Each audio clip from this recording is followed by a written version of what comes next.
I'd like to end by telling a true story of two individuals who had fiercely different opinions and views. It's a true story of Ann Atwater and C.P. Ellis. And their story was actually made into several documentaries and a Hollywood movie called The Best of Enemies. Let me tell you about the story. The story takes place in North Carolina in 1971 during a time when the Durham City schools had their black kids segregated from the white kids. And the schools faced major turmoil because the courts had ordered that the schools desegregate. They now needed to integrate the white kids with the black kids. So this individual, Bill Riddick, he was called and brought in to help solve this escalating crisis. And he feared, understandably, the violence that could potentially happen between the black and the white kids as they were going to desegregate. So what he did was he organized a series of community gatherings where the entire community would come together in hopes of them coming up with solutions to their very differing views. Now, the first thing that Riddick did was he needed two people to co-chair these community meetings. So he did something interesting. Guess what he does? He invites two individuals that had completely different opposite views.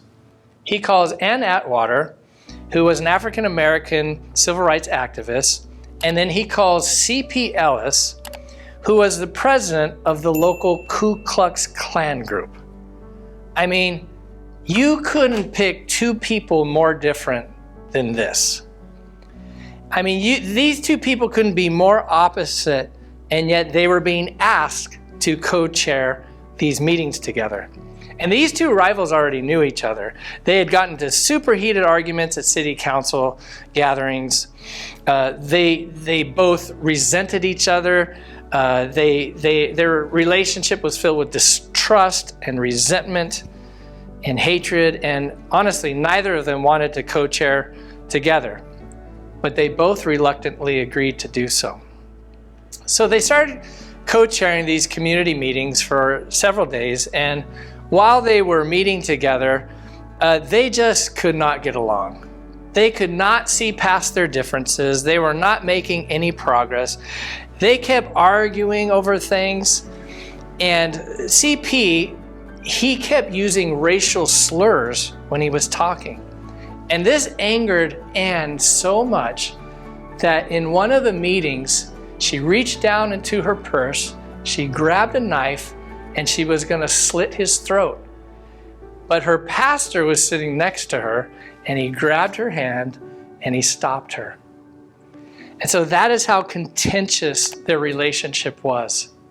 Well, several meetings went along and they were not making any progress. And then Atwater's kids and Ellis's kids, they got their parents, they got these two individuals together and said, listen, we want to go to school together. And it was at that moment that both Atwater and Ellis looked at each other and they realized that they had been arguing over the wrong things, that they hadn't kept the school system's issues and priorities as their priority. They were doing things the wrong way. Why? Because of their differences. So they started instead to focus on working together and focusing on solutions instead of focusing on their differences. That's something that can really help us in marriages and relationships, where we focus on working together instead of focusing on our differences. And that's what they did. They started to work together.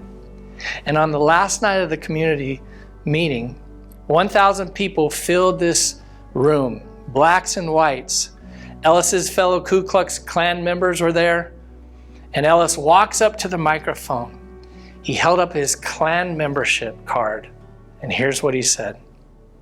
If schools are going to get better by me tearing up this card, then I shall do so. And he tore up his Klan card, thus renouncing the Klan that night, and he never returned to it. And what happened beyond that is Ellis and Atwater, because they had been working together, eventually became very, very good friends. For years, they did interviews together and documentaries. They talked on the phone. They had a friendship.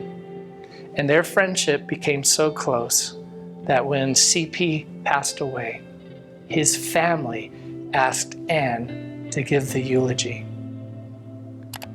And as she gave the eulogy, she said in that funeral home, "He was my brother."